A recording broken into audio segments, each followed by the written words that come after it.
Bonjour à tous, je suis ravie d'animer cette table ronde aujourd'hui ici au BIG organisée par BPI France. Et on va parler développement durable, transition écologique, transition énergétique parce que c'est au cœur des enjeux. Et puis le GIEC, le rapport du GIEC nous le rappelle, on n'a plus le choix, les entreprises n'ont plus le choix et on a besoin d'elles. Et je suis super bien entourée puisqu'aujourd'hui j'ai la chance d'avoir Florent Andrion, responsable climat et énergie de Capgemini Invent. Bonjour Florent. Xavier Oran, délégué général du CNPA, Julien Villeray, directeur de l'innovation du groupe EDF, et Grégoire Chauvière-Le Drian, directeur du bureau de Paris de la Banque européenne d'investissement. Bonjour messieurs. Bonjour Alice. Bon, je suis ravie de vous avoir avec moi. On va parler peu, parce que 45 minutes pour tenir sur ces sujets-là, on pourrait tenir facilement une journée entière. Mais on va parler bien. Et d'abord, je vais vous demander de me préciser un petit peu ce que vous faites pour les organisations que vous représentez chacun. Peut-être Grégoire ? Bonjour à tous et merci de nous accueillir pour cette table ronde et aujourd'hui à BIG.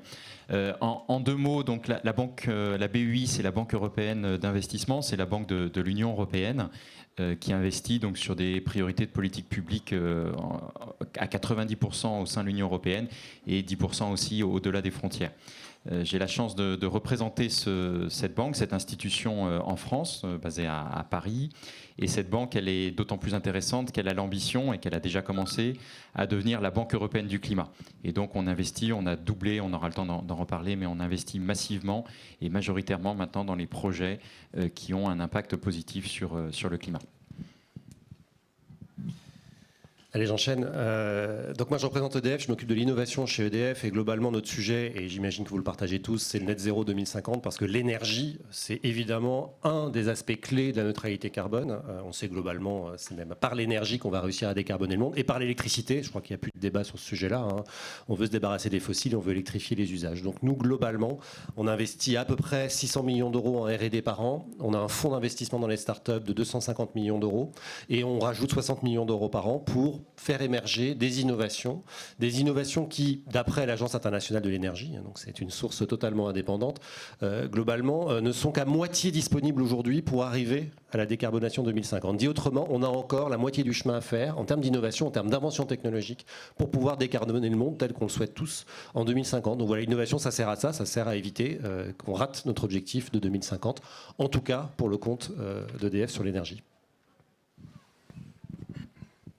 J'enchaîne également. Bonjour à toutes et à tous. Donc, je suis Xavier Oran, je suis le délégué général du CNPA. Le CNPA, c'est le Conseil national des professions de l'automobile. Je suis un peu l'intrus sur ce plateau. Je suis l'intrus parce que le CNPA est une organisation patronale. C'est un mouvement d'entrepreneurs. Et les mouvements d'entrepreneurs, les corps intermédiaires de manière plus générale en France, ne sont pas forcément perçus comme étant du côté des transitions, mais plutôt des défenseurs d'une forme de statu quo, d'une forme de rente. Je suis là pour témoigner exactement le contraire. C'est-à-dire que la transition écologique, elle se fera à partir des corps intermédiaires, à partir des entrepreneurs que nous représentons, parce que cette transition, qu'elle soit numérique ou qu'elle soit écologique, il faudra des marges, il faudra des financements, il faudra une capacité d'entrepreneuriat pour pouvoir effectivement répondre à tous nos objectifs. Donc très rapidement, le CNPA, que personne à mon avis ne connaît dans cette salle, mais je suis là justement pour essayer de le faire rayonner un petit peu plus. C'est tous les métiers des services et de la distribution automobile. C'est toute la filière automobile en France. Et c'est un géant en termes d'emploi parce que c'est plus de 500 000 emplois en France dont il faudra assurer une forme de réussite collective, d'élan commun pour pouvoir embarquer une filière extrêmement hétérogène sur cette trajectoire durable dont on va parler avec Alice et mes amis de ce matin. Ravi d'être avec vous et de voir cet esprit de conquête et de jeunesse dans cette salle pour gagner cette transition ensemble. Merci Xavier. Florent ?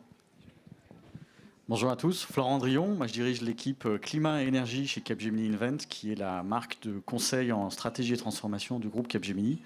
Et nous, on travaille beaucoup sur ces sujets de net zéro, neutralité carbone, à la fois pour éclairer nos clients sur leurs choix stratégiques, quelles technologies, quels usages, et puis sur un sujet qui est la transformation, puisque le monde dans lequel on doit aller, c'est un monde nouveau, mais c'est aussi un monde dans lequel on doit faire complètement évoluer les modèles d'affaires, les pratiques, les process, les chemins de supply chain. Donc voilà, on a 10 000 consultants motivés chez ICAP, consultants, data scientists, designers, qui accompagnent les clients de tous horizons, puisque ce qui me frappe, c'est que ces dernières années, on a beaucoup travaillé avec les énergéticiens là-dessus, mais aujourd'hui, il n'y a pas un secteur qui ne nous interpelle pas sur la transition énergétique et l'accélération des innovations qu'il faut pour être, on va dire, encore existant demain dans un monde qui doit être net zéro. Merci Florent. On va tout de suite rentrer dans le cœur du sujet. J'ai envie de savoir quels sont les enjeux à venir et quel type d'innovation il faudrait mettre en place aujourd'hui pour atteindre cette neutralité dont tu nous parlais, Julien. Allez, je prends la parole.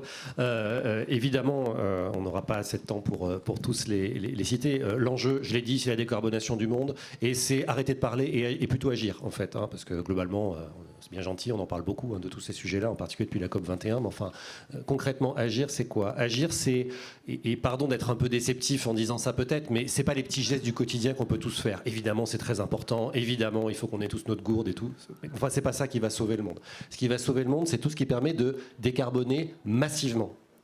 Et massivement, ça veut dire quoi? Ça veut dire qu'il faut qu'on enlève toutes les cuves fuel qu'il y a dans toutes les maisons de campagne ou les maisons à la campagne en France, c'est 3 millions. C'est une bonne nouvelle, ça se passe bien. On remplace à peu près 300 000 chaudières fuel en ce moment par an par des pompes à chaleur électriques. Mais ça veut dire aussi décarboner des pans entiers de l'industrie. Aujourd'hui, quand vous construisez une maison, quand vous construisez ça, vous utilisez du béton, vous utilisez du ciment, tout ça émet énormément de CO2 et donc il y a des enjeux colossaux. L'acier, je ne vous en parle pas, l'aluminium. Donc il y a des enjeux absolument colossaux de décarbonation de secteurs entiers. La bonne nouvelle, c'est qu'on n'avait pas beaucoup de solutions jusqu'à présent. On commence à en avoir à travers à la fois des sujets de capture carbone et grâce à l'hydrogène. Ce sont deux innovations qui ne sont pas encore complètement développées, mais qui permettent aujourd'hui d'aller vraiment beaucoup plus loin dans la décarbonation du monde. Et encore une fois, dans des décarbonations massives.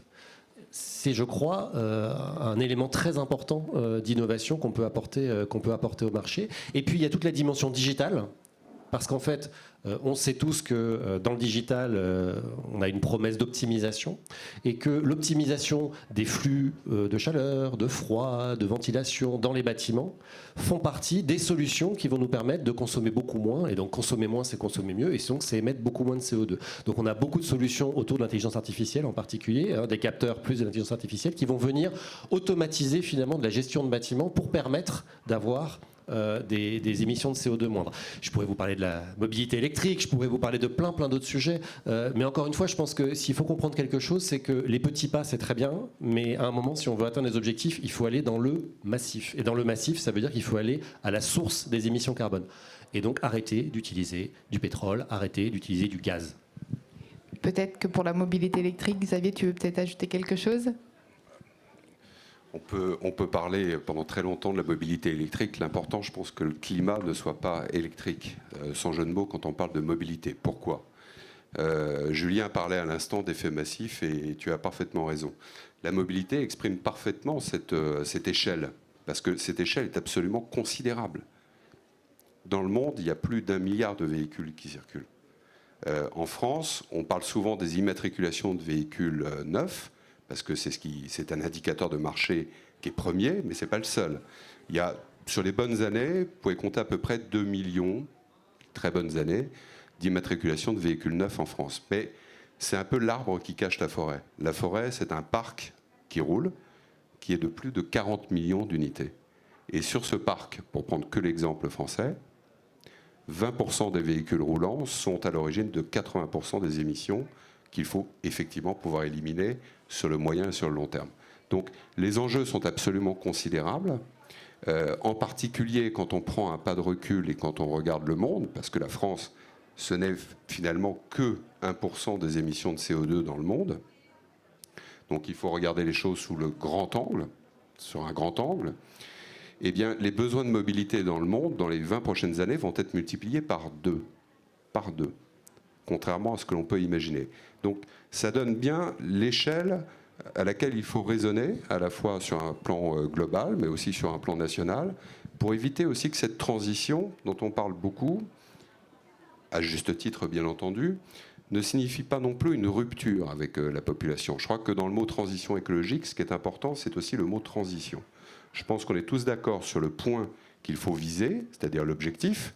On vise un objectif de neutralité carbone, et dans l'automobile, c'est devenu évidemment un enjeu absolument premier, mais il ne faut pas pour autant oublier le monde dans lequel nous sommes en train d'évoluer.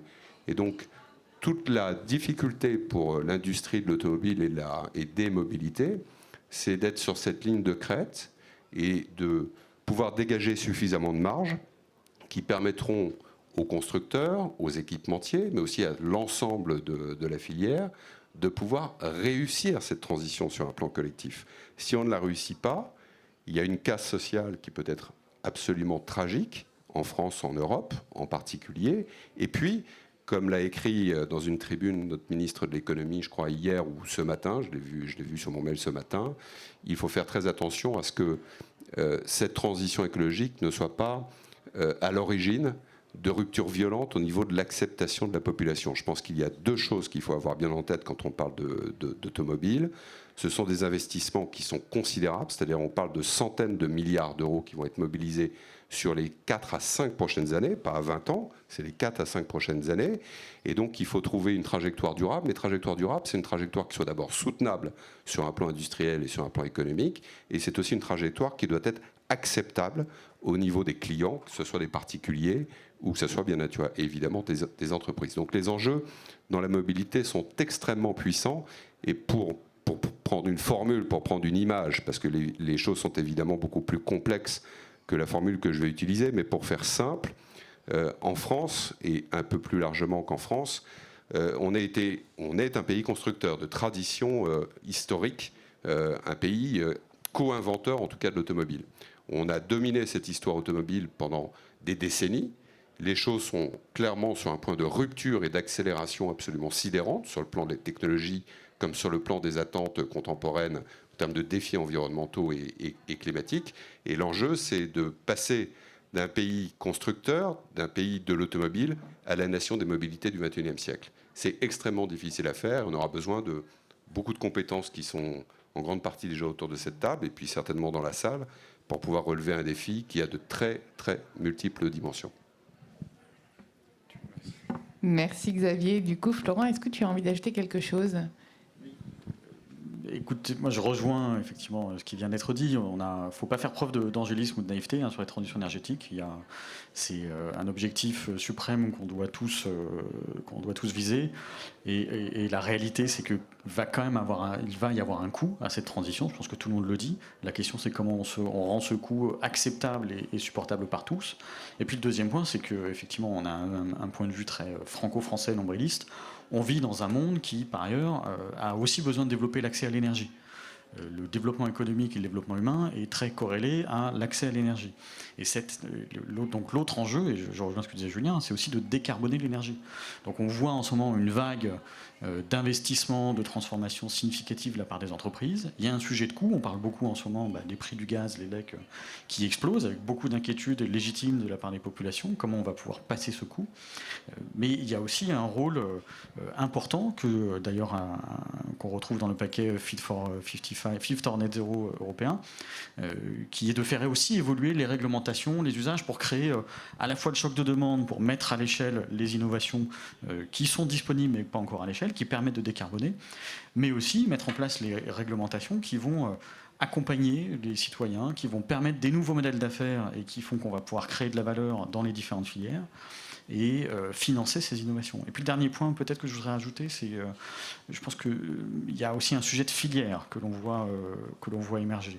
Et moi, ce qui me frappe ces derniers temps, c'est que de plus en plus, il y a des filières ou des nouveaux écosystèmes qui se mettent en œuvre pour prendre le sujet à bras-le-corps. Donc c'est pas une entreprise isolément qui va y réussir, elle n'a aucune chance d'y arriver, voire même un pays. C'est pour ça qu'il faut avoir des discussions à l'échelle européenne, à l'échelle globale. Mais il faut aussi avoir des discussions de filières. Et la filière automobile est un bon exemple parce qu'elle tire énormément de secteurs. Elle tire effectivement le secteur de la commercialisation, mais de la fabrication, de l'aluminium, de l'énergie, etc. Et donc il faut prendre ça par des pans entiers. Et puis après, il y a des nouveaux sujets de consommation que l'on a aussi, ou de moindre consommation. On ne parle plus d'automobile, on parle de mobilité. Et donc ça veut dire que la filière automobile, elle doit elle aussi se transformer, faire avec de nouveaux acteurs pour créer de nouvelles sources de revenus, d'innovation, mais aussi des débouchés nouveaux, parce que en parlant de casse sociale, et je m'arrêterai là, il y a aussi un sujet de reconversion des compétences, d'upskilling, de montée en compétences d'un certain nombre d'individus dont les métiers vont à terme disparaître parce qu'ils vont être ou être transformés. On a fait une étude l'an dernier avec Bill Gates sur le sujet de l'innovation et du net zéro. La mise à l'échelle de ces 55 innovations qu'on a trouvées a le potentiel de créer ou de transformer 13 millions d'emplois. Mais il y a des nouveaux métiers. Tu parlais de l'hydrogène. L'hydrogène, moi j'ai des gens qui m'appellent en me demandant de l'appui sur des métiers. Honnêtement, j'ai pas ça en profil de poste. Donc c'est des gens qu'il va falloir former et reskiller. Si je peux juste me permettre d'ajouter un tout petit point, parce que tu disais un truc absolument essentiel, que tout ça doit se faire de façon systémique, par filière, et pas pays par pays non plus. Juste, ça m'a frappé. Alors honnêtement, je les reçois tous les matins et ça me frappe tous les matins. Mais là, voilà, émission de CO2 de l'Allemagne ce matin. Ils font de l'électricité avec quoi? Ils le font uniquement. Il n'y a pas de vent, il n'y a pas de soleil, il n'y a rien. Ils le font uniquement avec du charbon et du gaz. 548 grammes d'émissions de CO2 à 7 heures ce matin en Allemagne. En France, on est 7 fois en dessous. Juste pour vous dire qu'à un moment, la politique énergétique, c'est aussi un sujet systémique et que si la France est vertueuse et si l'Allemagne, en l'occurrence, est le pire des pays sur le sujet en Europe, il y a bien pire en Chine, mais ne le fait pas, on ne va pas y arriver. Et donc, effectivement, avoir des politiques globales, transverses et systémiques, c'est absolument essentiel si on veut résoudre, encore une fois, le problème. Grégoire, est-ce que tu peux... La transition est toute trouvée. J'ai entendu dans les échanges déjà ce matin 2 mots importants. Le premier, c'est investissement. C'est le nerf de la guerre. Je pense que derrière toute cette problématique aujourd'hui de transformation, il y a la nécessité d'investir. Et le public, le privé, seul, chacun n'y arriveront pas. Donc il y a une nécessité d'avoir de l'investissement public et des priorités de politique publique qui sont définies, mais aussi d'avoir le privé qui s'investit, donc avec des outils peut-être de partage de risques. C'est ce qu'on essaye de développer. Le deuxième mot que j'ai entendu et qui me fait plaisir, c'est le mot Europe. Puisque cette transition, elle doit se penser dans une géographie, dans un espace qui dépasse le pays simplement, et se penser sur des filières, se penser sur des avantages compétitifs par rapport aux autres continents. Et aujourd'hui, si on a un continent en Europe qui a cette ambition d'être décarboné à horizon 2050, on peut en être fier. Il y a un autre élément dont on peut être fier, même si le mot est horrible et parfois agresse quand on le prononce, c'est le mot taxonomie. Taxonomie, c'est un élément important, on va définir un aspect normatif à ce qui est vert, puisque aujourd'hui tout le monde veut faire du vert, mais le vert c'est pas simplement prendre du papier recyclable dans le rapport annuel, il y a autre chose qui sous-tend tout ça. Et justement la taxonomie, c'est la définition d'un langage commun au niveau européen. Et ça c'est important puisque l'Europe est le premier continent à le mettre en place, avec une ambition potentiellement de donner les normes mondiales, peut-être de ce que sera les normes extra-financières, au-delà des notations crédit qu'on peut avoir par les Moody's ou S&P.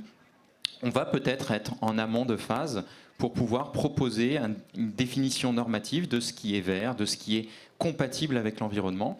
Et les entreprises, les établissements financiers vont devoir s'y conformer. Alors, cette ambition en termes d'investissement, ce qui est intéressant, c'est que vous avez aujourd'hui une dynamique qui est portée par la Commission européenne, par la nouvelle commission, enfin, qui est plus nouvelle maintenant, de Green Deal, c'est-à-dire de transformation, d'accélération, avec des moyens financiers très importants. Et c'est naturel que le bras armé de l'Union européenne, donc la Banque européenne d'investissement, s'est donné cette mission d'accompagner les transformations. Alors, les transformations, Julien l'a dit, Xavier l'a dit également, c'est pas simplement les startups qui vont trouver une solution. C'est important, c'est utile d'avoir des investissements publics et privés qui accompagnent ces entreprises. On l'a fait par exemple avec une entreprise qui s'appelle Voltalis, qui crée des micro-coupures pendant les pics de consommation matin et soir. C'est indolore pour les consommateurs, mais au niveau agrégé d'un pays, ça permet d'éviter de démarrer une nouvelle centrale. C'est un élément. C'est pas anecdotique, c'est juste un élément. L'autre élément le plus important, c'est la transformation des secteurs dits polluants, ou des secteurs qui doivent se transformer. L'automobile, l'aéronautique, la métallurgie, c'est tous ces secteurs-là qu'il faut accompagner. Aujourd'hui, et on est fiers de l'avoir fait, il y a 6 mois, on a financé un prêt important de 500 millions d'euros auprès de Safran. Safran, secteur aéronautique, le plus polluant probablement, mais pour autant, on ne va pas arrêter de voyager en avion. Donc l'idée, on n'est pas en train de promouvoir une décroissance, on est en train de promouvoir un changement systémique des outils, enfin des secteurs qui continueront à exister pour que demain on puisse avoir un secteur aéronautique décarboné. Mais c'est l'investissement, il faut le faire aujourd'hui. Et c'est le rôle du secteur public de l'accompagner. Donc on va continuer à accompagner les entreprises qui s'inscrivent dans cette transformation, tout en regardant les initiatives qui peuvent être apportées par des startups. Julien l'a dit tout à l'heure, les transformations aujourd'hui qui vont nous aider dans la transition énergétique, on ne les connaît pas forcément. Mais c'est en étant à l'origine, en étant au démarrage, que potentiellement dans 20 ans, ou dans 10 ans, ou dans 5 ans, elles vont porter des transformations systémiques qui nous aideront à nous transformer. Mais c'est qu'un seul élément, et il faut avoir une approche globale sur l'ensemble du système. Merci Grégoire. Là, j'ai l'impression qu'on parle beaucoup de nécessité de se transformer. Mais est-ce que l'innovation peut être aussi l'innovation verte, vertueuse, comme tu aimes le dire, Julien, peut être un levier de compétitivité pour les entreprises aujourd'hui également? Dans l'énergie, sans aucun doute. Aujourd'hui, la plus grande partie des profits des énergéticiens dans le monde se fait sur les énergies renouvelables. Alors aujourd'hui, honnêtement, si vous voulez gagner de l'argent, vous allez mettre de l'argent dans le développement de parcs solaires, donc photovoltaïques, éoliens, surtout éoliens offshore qui fonctionnent très bien. Vous gagnerez très très bien votre vie. D'ailleurs, il y a de grands énergéticiens en Europe, dont EDF fait partie, puisqu'on est le premier producteur d'énergie renouvelable en Europe. On ne le sait pas toujours, donc j'en profite pour le dire. Mais Enel, par exemple, Iberdrola sont des grands aussi de tous ces, ou Ørsted, de grands de ces domaines-là. Donc il ne faut pas du tout croire que le vert, c'est pas un sujet économique. C'est absolument pas vrai. Après, honnêtement, le mot vert n'a aucun sens parce que le sujet, encore une fois, vert, ça veut dire quoi? Vert, c'est un coup de peinture. La question, c'est qu'est-ce qu'on veut résoudre comme problème? Est-ce que le problème, c'est le CO2? Est-ce que le problème, c'est les déchets? Est-ce que le problème, c'est la qualité de l'air? C'est quoi le problème? En l'occurrence, je crois qu'on est tous d'accord qu'en ce moment, l'urgence, c'est plutôt le CO2. Mais tout ça pour dire que oui, il y a manière de gagner de l'argent et que c'est pas du tout incompatible. Par contre, effectivement, on ne va pas se cacher, ça coûte de l'argent aussi. Et en particulier, il faut s'assurer que le consommateur, à la fin, ne gagne pas d'argent. Je vous citais le fuel tout à l'heure. Remplacer une cuve au fuel chez soi par une pompe à chaleur, c'est très vertueux écologiquement et accessoirement, ça fait baisser la facture du client. Donc c'est quand même vertueux pour tout le monde. Enfin, très clairement, l'installation d'une pompe à chaleur, ça coûte 10 à 15 000 euros. Donc qui peut se payer ça?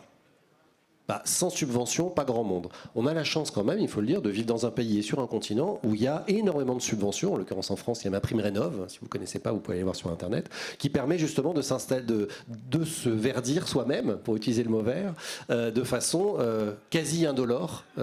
Et honnêtement, il faut en profiter, parce qu'on ne peut pas demander aux gens, enfin voilà, c'est la triple peine. Hein. J'habite à la campagne, j'ai déjà pas accès en général au haut débit, machin, j'ai une cuve à fuel et en plus il faut que je sorte 15 000 euros. Enfin bon, ça n'a aucun sens. Donc évidemment que cet accompagnement, on en parlait tout à l'heure sur la mobilité, mais il est vrai dans beaucoup d'autres domaines, il est absolument essentiel, sinon il ne se passera rien. Je réagis sur ce que tu viens de dire, parce que sur les questions automobiles, là, on est évidemment au cœur du sujet. Il y aurait plusieurs choses que j'aimerais pouvoir expliquer. Je vais essayer de me concentrer sur simplement quelques points. Ce qui compte, y compris dans le cadre européen avec le Green Deal, c'est qu'il y a une trajectoire, un cap stratégique qui a été fixé. C'est le cas. On est pour, on est contre, peu importe, un cap vraiment fort au niveau du continent a été fixé. Et effectivement, l'Europe est en position, et c'est vrai dans le domaine automobile, de prendre une forme de leadership, et c'est très bien ainsi, pour enclencher cette dynamique et contraindre, en particulier ma filière, à accélérer. Et encore une fois, sur une échelle de temps qui, pour le coup, est extrêmement courte, parce que l'industrie automobile, comme d'autres, elle s'inscrit sur le temps long. Donc elle a absolument besoin de visibilité, mais aussi de stabilité des réglementations et du cadre fiscal tel qu'il est défini pour partie au niveau européen et pour partie au niveau national. Quand on parle de transition dans l'histoire, la transition, c'est souvent aussi synonyme de confusion. Et ce n'est pas anormal. Parce que quand on voit au niveau automobile les mix énergétiques et tout ce qui est en train de se faire, de s'inventer, toutes les innovations, cette effervescence qui est au niveau de la filière automobile, il est aussi dans un cadre géostratégique. C'est-à-dire quand on parle de filière de la batterie, aujourd'hui, la majorité de la chaîne de valeur liée à la batterie, elle n'est pas européenne, elle est asiatique. Donc on voit qu'il y a des enjeux aussi de souveraineté, et c'est la raison pour laquelle il faut absolument inscrire cette trajectoire dans un cadre économique au niveau du Green Deal, et encore une fois sur le temps long. Enfin, s'agissant des consommateurs, tu parlais des aides, différentes aides. Et là, je pense que nos politiques et nous, en termes de contribuables, et aussi au niveau des entreprises, il faut y aller quoi qu'il en coûte. Parce que la transition coûtera extraordinairement cher. Extraordinairement cher. Et en termes d'aide au marché, et c'est totalement vrai au niveau de l'automobile, mais comme on le voit pour effectivement le chauffage pour les particuliers, sans les aides publiques qui ont été développées ces dernières années, le marché de l'électromobilité, comme on l'appelle, n'aurait jamais décollé. Les pays comme la Chine qui ont à certains moments coupé les aides publiques, le marché s'est immédiatement écroulé derrière. Ce qui met à mal tout le modèle économique des constructeurs qui doivent sans arrêt investir sur ces technologies qui sont pour le moment pas rentables. Avec toutes les difficultés que tu signalais tout à l'heure, avec au niveau européen une vraie forme de clivage entre des pays qui produisent de l'électricité pas tout à fait de la même manière qu'en France. Donc le bilan carbone total quand on parle de l'électromobilité n'est pas si évident. Je reviens aux consommateurs. Les consommateurs, nous tous dans cette salle, on a besoin de visibilité, de stabilité. Si les aides publiques à l'achat des véhicules ou aux formes de mobilité changent tous les 6 mois, comme ça a été le cas sur ces 4 dernières années, il ne faut pas ensuite être surpris que le marché est totalement attentiste. Et c'est là où il faut faire attention, parce que pour l'instant, l'automobile est plutôt en contracyclique par rapport au rebond national qu'on peut observer en France et un peu plus largement dans le monde. Donc les aides publiques et la lisibilité de ces aides publiques, la constance des politiques publiques sur le plan énergétique qu'il faudra mettre en place au niveau européen, au niveau français, c'est tout juste un énorme sujet. Pour l'instant, j'observe qu'il est assez peu traité dans le cadre de la future campagne présidentielle, mais c'est un sujet absolument majeur pour pouvoir inscrire une filière automobile sur les 5 à 10 ans qui viennent. S'il n'y a pas de lisibilité, les investissements vont se tarir et les consommateurs aujourd'hui sont bien en mal de savoir quel type d'énergie il faut qu'ils achètent. Est-ce que je dois acheter de l'essence, du diesel, de l'électrique, de l'hydrogène ? Les gens n'y comprennent plus rien et on est dans cette période de transition où les constructeurs ont des injonctions parfois un peu contradictoires, ne savent plus parfois exactement ce qu'il faut qu'ils produisent, les distributeurs ne savent plus exactement ce qu'il faut qu'ils distribuent, et les consommateurs sont un peu perdus sur ce qu'il faut qu'ils achètent. On ne résoudra pas cette transition écologique sans une communication extrêmement claire, stable, pédagogue, proche de la population, sinon on risque de se retrouver tous dans une impasse collective et un échec absolument majeur et implacable par rapport à l'objectif final que nous recherchons tous ici. Florent, tu me parlais en plus de compétitivité, d'attractivité pour les nouveaux, peut-être comme levier d'attractivité pour de nouveaux candidats. Tu veux bien ajouter quelque chose là-dessus ?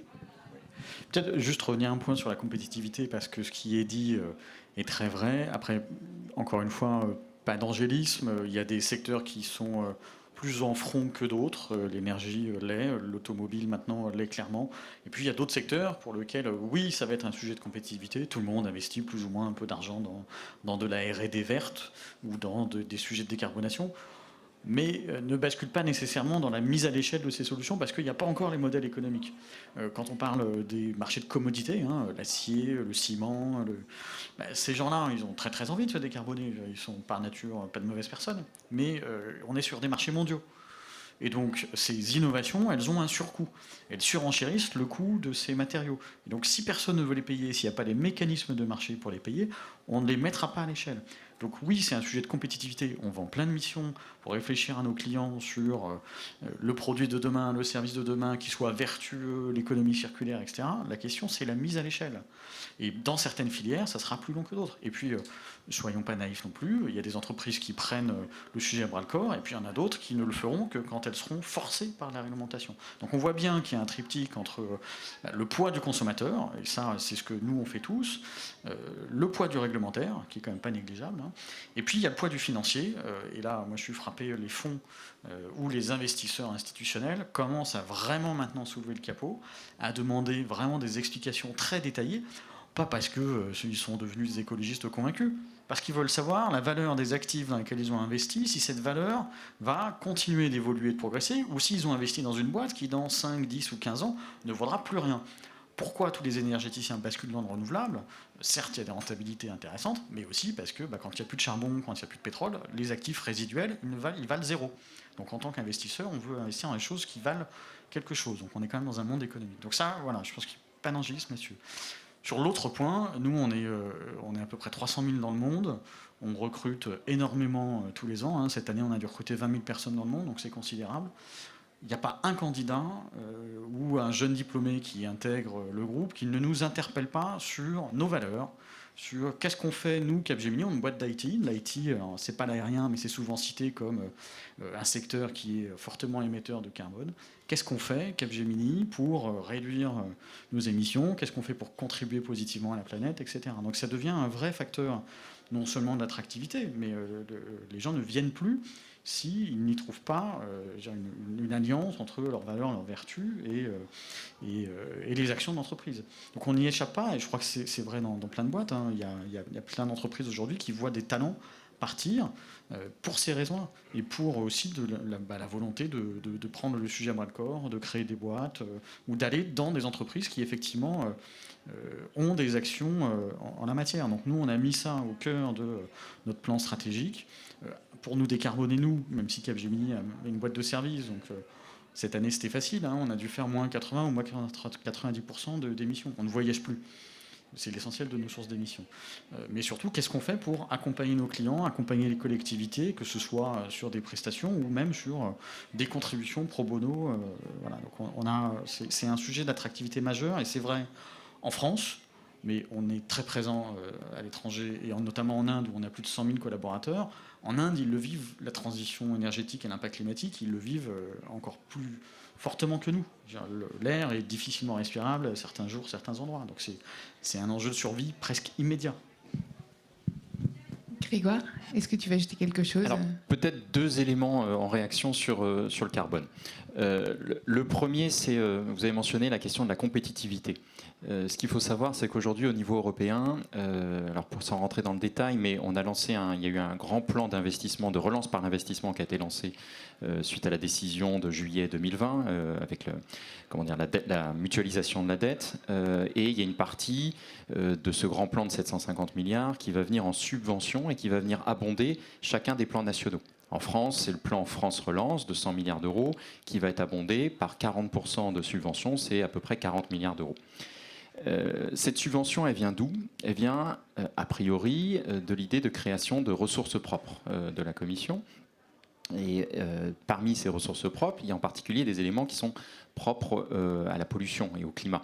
Et un des projets qui va être encore en discussion, puisqu'il n'y a pas encore l'unanimité, c'est ce qu'on appelle le mécanisme d'ajustement aux frontières, d'ajustement carbone. L'idée, en fait, qui est sous-tend derrière, c'est de ne pas pénaliser les entreprises du marché européen qui, elles, vont se conformer aux règles de transformation énergétique par rapport aux concurrents. On disait bien qu'on est dans un système mondial, par rapport à des concurrents qui sont sur d'autres continents et qui n'auront pas les mêmes règles.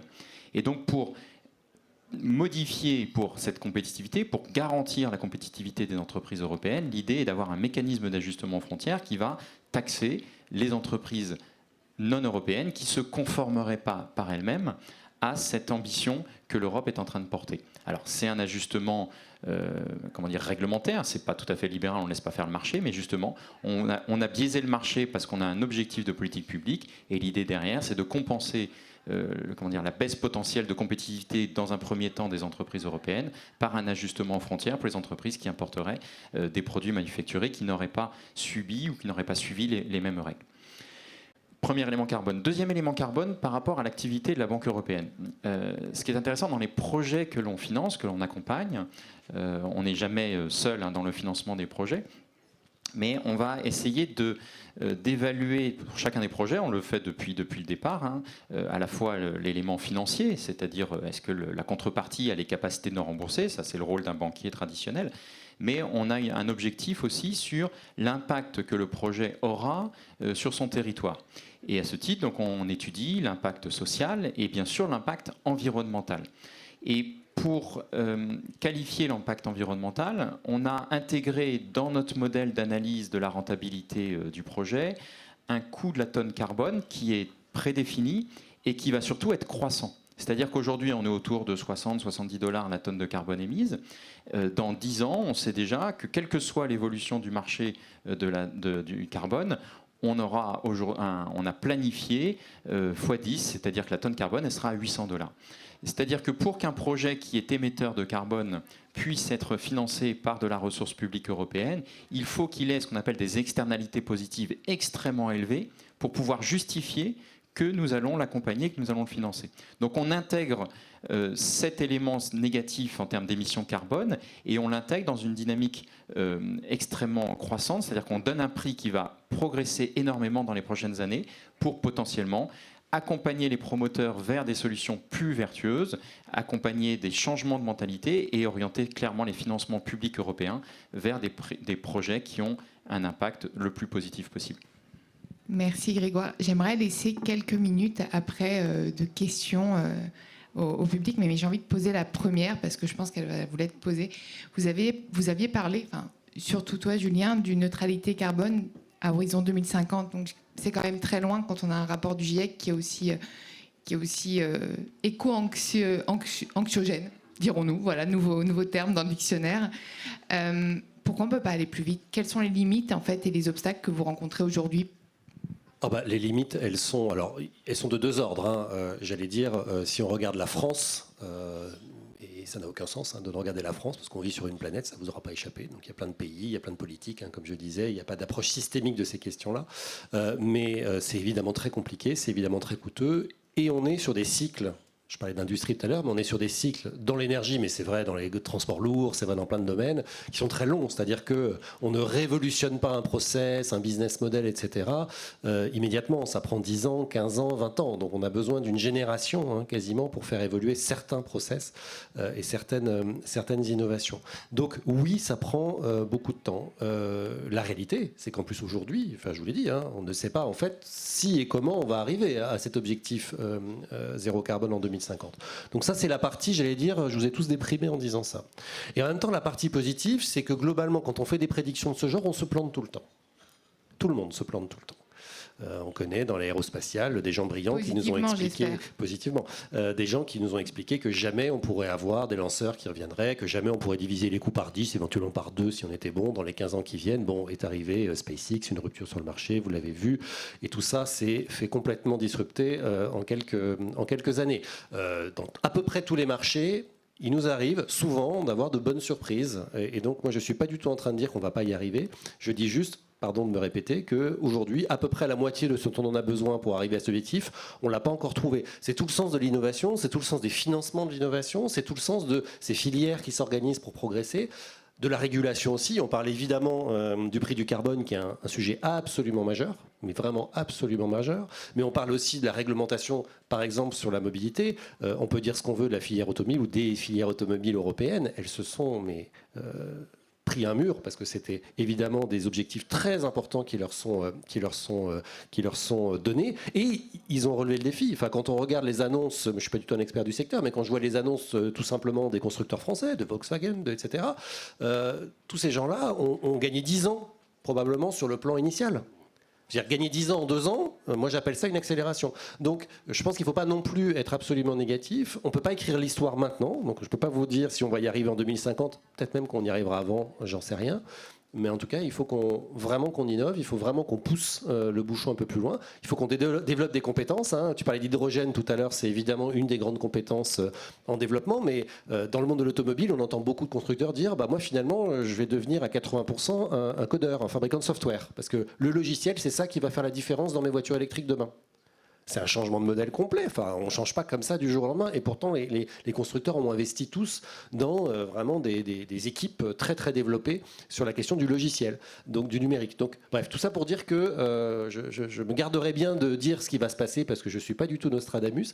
Mais on peut avoir, à travers l'innovation, des raisons d'espérer que ça pourrait bien se passer, voire que, peut-être, on pourrait aller un peu plus vite que ce qu'on a voulu. Mais c'est compliqué, c'est difficile. En 2050, la moitié de l'électricité produite par les Chinois sera encore à base de charbon.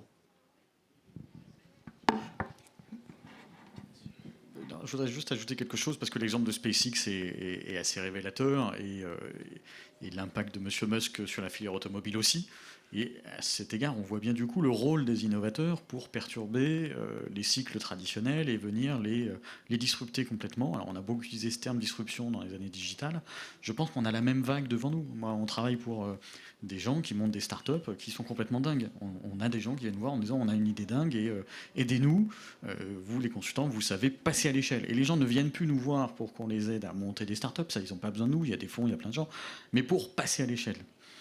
Et quand je dis qu'ils sont dingues, c'est qu'ils réinventent complètement des usages en faisant ce que tu décris, en prenant des challenges jamais relevés et en disant non mais si, mais moi je vais le faire. Et ils y croient. Alors, une partie d'entre eux n'y arrivera pas, mais une partie d'entre eux, espérons-le, réussira. Et c'est ça qui est frappant. Alors, et si on en revient à la compétitivité et au rôle de l'investissement, il ne faut pas faire preuve là non plus de naïveté. On est dans un combat mondial. Est-ce qu'on y arrivera à 2050 ou pas? Je ne sais pas. En tout cas, tout le monde s'est saisi du sujet. Donc l'Europe a un coup d'avance avec le Green Deal. Les Américains, ça ne vous a pas échappé, avec Biden, mettent aussi le paquet pour rattraper leur retard dans les infrastructures électriques, dans la génération d'électricité verte, etc.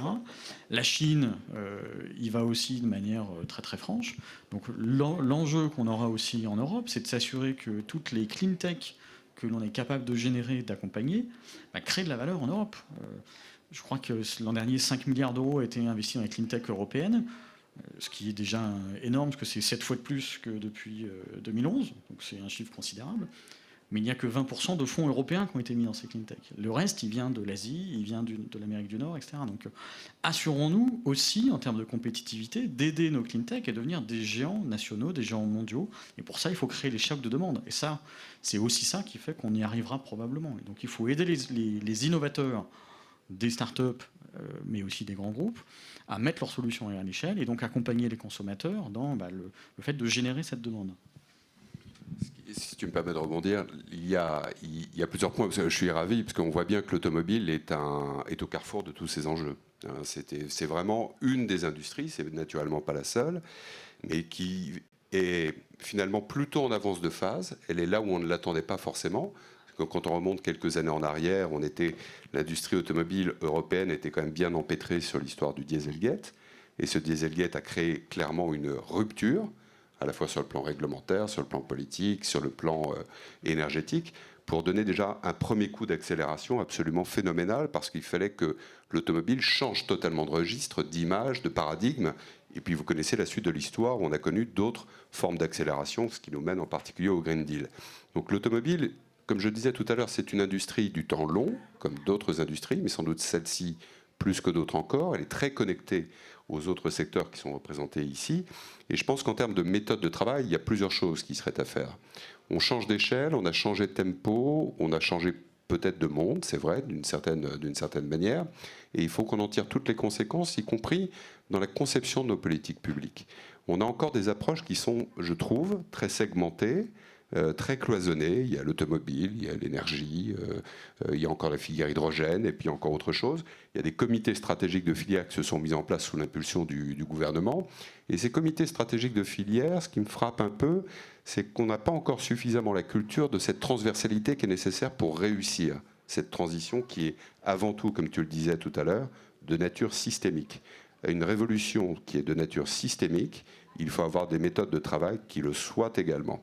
Il va falloir que les différents acteurs, y compris des organisations comme la mienne, qui sont plutôt des acteurs institutionnels au contact des pouvoirs publics pour pouvoir faire avancer nos différents sujets et gérer parfois des contradictions entre les problèmes du très court terme et les problèmes de plutôt effectivement à l'horizon 2035, 2040, voire 2050. Cette tension est parfois très difficile à gérer, y compris pour des raisons politiques et bien entendu économiques. Mais je pense qu'il faut favoriser d'autres méthodes de travail sur un plan, encore une fois, beaucoup plus horizontal et en même temps avoir des logiques de filière sur un plan vertical beaucoup plus étendues. On ne peut pas parler de véhicules étendus.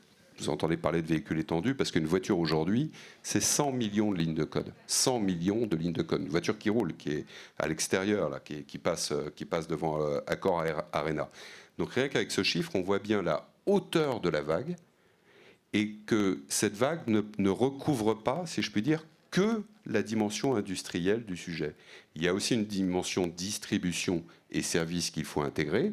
Il faut pouvoir connecter demain des usines 4.0 à des garages 4.0.